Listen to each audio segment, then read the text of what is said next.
परमात्मा श्री कृष्ण के चरणारविंदों में शतकोटि नमन।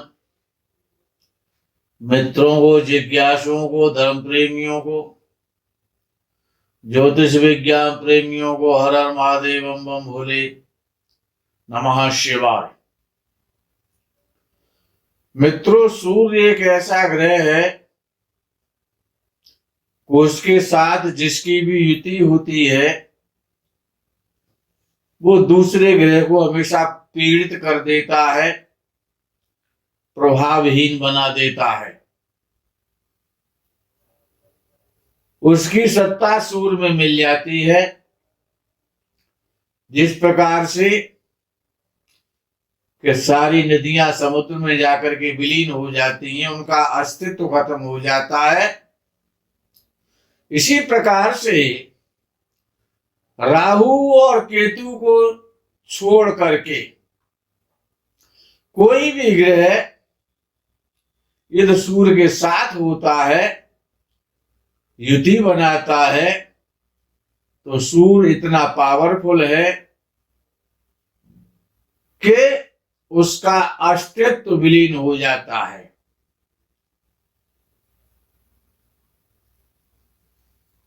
राहु यदि सूर्य के साथ बैठा है तो सूर्य का अस्तित्व खत्म कर देता है। इसलिए राहु को सबसे पावरफुल और शक्तिशाली माना जाता है। सूर्य के साथ यदि चंद्र बैठा हुआ है किसी भी घर में, तो जातक कामी होता है, कठोर स्वभाव वाला होता है, पराक्रमी होता है, क्रूर कर्म करने वाला होता है, स्त्री को पीड़ा देने वाला। ऐसा जातक जिसकी सूर्य और चंद्र की युति है, परिश्रम बहुत करता है, लेकिन परिश्रम के आधार पर उसको उसका फल नहीं मिलता है। विशेष रूप से जब ये युति चतुर्थ भाव में हो तो जातक धन के लिए परेशान रहता है, परिश्रम अधिक करना पड़ता है, फल कम मिलता है। यदि सूर्य के साथ मंगल की युति हो जाए तो जातक क्रोधी स्वभाव का हो जाता है, तेज और गर्म स्वभाव वाला होता है, क्रूर कर्म करने से, पाप कर्म करने से डरता नहीं है, झूठ बोलता है, बुद्धि अधिक तीव्र नहीं होती है। यदि ये युति तीसरे भाव में हो जाए तो जातक की अनबन भाइयों से रहती है, भाइयों से विचार नहीं मिलते। कभी कभी ऐसी भी स्थिति आ जाती है कि मुकदमे की भी भाई भाई में नौबत आ जाती है। सूर्य और बुध की युति बहुत अच्छी मानी जाती है ज्योतिष शास्त्रियों के द्वारा। तो जातक विद्वान होता है, सूर्य के साथ यदि बुध होता है, प्रिय बोलने वाला होता है, चतुर होता है, बड़ा श्रेष्ठ व्यक्ति होता है। बुध की स्थिति और सूर्य की स्थिति यदि दोनों ही बलवान है, बुध अस्त नहीं है, सूर्य भी बलवान है, बुध भी बलवान है, तो बुधादित्य नाम का योग बन जाता है। तो ऐसे योग में जातक को उच्च स्तरीय प्रगति पथ पर अग्रसर होने का समय मिलता है और एक बड़ा श्रेष्ठ, महान और यशस्वी व्यक्ति होता है। सूर्य के साथ बृहस्पति की युति हो जाए तो जातक राजा के द्वारा या सरकार के द्वारा सम्मान प्राप्त करता है, यश की वृद्धि होती है, विद्वान होता है, तेजस्वी होता है, प्रभावशाली होता है, धर्मात्मा और ज्ञानी होता है और गुणों का भंडार होता है। विशेषकर यदि ये सूर्य और बृहस्पति की युति 9वें भाव में या 10वें भाव में हो तो जातक सरकार से सम्मान प्राप्त करता है, उच्च पद प्राप्त करता है, सरकार के द्वारा सहयोग भी मिलता है। यदि सूर्य के साथ शुक्र की युति हो जाए तो जातक पत्नी के अतिरिक्त अन्य स्त्री में भी गमन करने वाला होता है, स्त्रियों के माध्यम से धन पैदा करता है। उसकी पत्नी प्रायः धन कमाने वाली भी होती है, शुद्ध दृष्टि वाला। प्रायः ऐसा देखने में आता है कि सूर्य और शुक्र की युति यदि है तो जातक प्रायः अपने पास में हथियार रखता है, वेपन्स रखने वाला होता है। सूर्य के साथ यदि शनि की युति हो जाती है, सूर्य और शनि यदि साथ हो तो जातक पत्नी और पुत्री से प्रायः दुखी रहता है, अनबन रहती है, झगड़े होते हैं, कभी कभी काफी समय के लिए आपस में वैमनस्यता और बोलचाल तक बंद हो जाती है। ऐसा जातक क्रूर स्वभाव का होता है, हठधर्मी होता है, प्रण का पक्का, जुबान का सच्चा, जुबान का पाबंद होता है। यदि सूर्य और शनि की युति 10वें भाव में जब हो जाती है तो जातक प्रायः ऐसा देखा जाता है, सरकारी सर्विस करने वाला या उसकी पत्नी सरकारी नौकरी प्राप्त करने वाली होती है। सूर्य के साथ में यदि राहु या केतु दोनों ही पापक ग्रह हैं, यदि इनकी युति होती है, सूर्य के साथ राहु की युति हो जाए या केतु की युति हो जाए, यदि सूर्य के साथ राहु की युति है तो सूर्य का प्रभाव नष्ट हो जाता है, सम्मान नहीं मिलता है जातक को,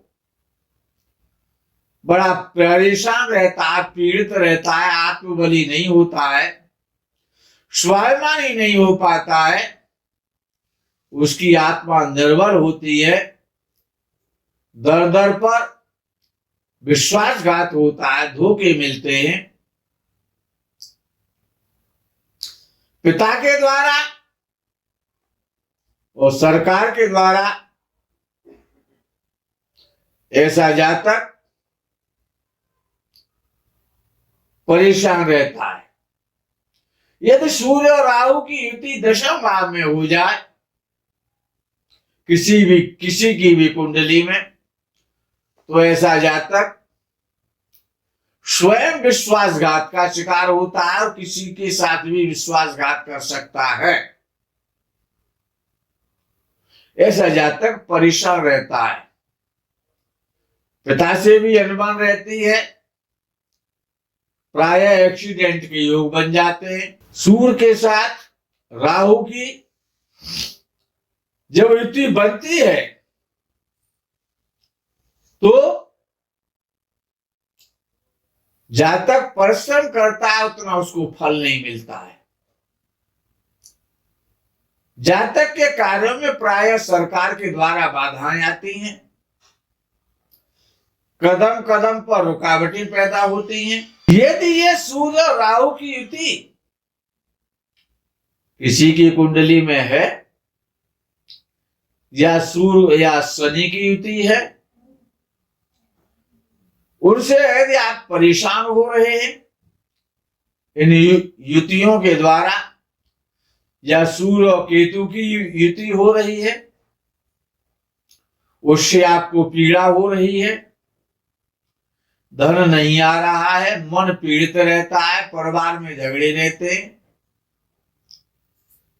या शत्रु विशेष रूप से प्रभावी हो चुके हैं, उसके लिए बड़ा श्रेष्ठ उपाय है।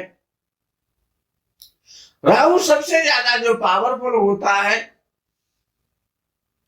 वो पूर्णिमा की रात्रि को होता है या अमावस्या के दिन में होता है। अमावस्या को दिन में राहु सबसे अधिक बलवान होता है पक्ष में, या शुक्ल पक्ष में पूर्णिमा की रात्रि को सबसे अधिक बलशाली राहु हो जाता है। तो अमावस्या के दिन हमेशा गायों की सेवा करनी चाहिए। टूटी फूटी जो भी गाय है, रोगी है, पीड़ित है, भूखी है, प्यासी है, उन गायों की सेवा करनी चाहिए, उनको खिलाना चाहिए। रोगी गायों की चिकित्सा करानी चाहिए, या जो भी चिकित्सा करने वाले हैं निस्वार्थ भाव से जो गायों की चिकित्सा गौ सेवा में लीन रहते हैं उनका सहयोग करना चाहिए। यदि पूर्णिमा तिथि है तो गंगा स्नान करना चाहिए, पास में किसी नदी में जाकर के स्नान करना चाहिए, तो राहु का दोष शांत होता है। सूर्य और राहु, सूर्य और शनि की युति का, सूर्य और केतु की युति का जो दोष है वो कुत्तों की सेवा करने से, कुत्तों को दूध पिलाने से, मछलियों को आटा खिलाने से और राहु प्रसन्न होता है। यदि सूर्य केतु की युति है तो मछलियों को आटे की गोलियां बना बना करके खिलाएं, उनको दाना खिलाएं। किसी भी तालाब या झील पर जाकर के, नहर नदी पर जाकर के मछलियों को अमावस्या के दिन एक सवा सेर आटा अपने सिर के ऊपर से उल्टा घुमा करके अनक्लॉकवाइज, एंटी क्लॉकवाइज 7 बार घुमा करके और मछलियों को गोलियां बना करके उनको खिलाना चाहिए। तो सूर्य और केतु की जो युति का जो दोष लगता है, जिसके कारण पितृ दोष भी बन जाता है, शरीर रोगी रहता है, उसके लिए बहुत रामबाण उपाय है। सूर्य राहु की युति है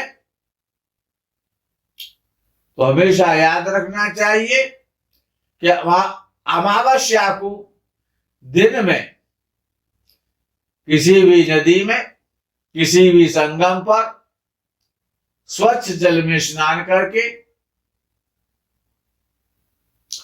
और गरीबों को भोजन कराना चाहिए, भूखों को भोजन कराना चाहिए और गौ सेवा अवश्य करनी चाहिए। इन युतियों का दोष खत्म हो जाता है।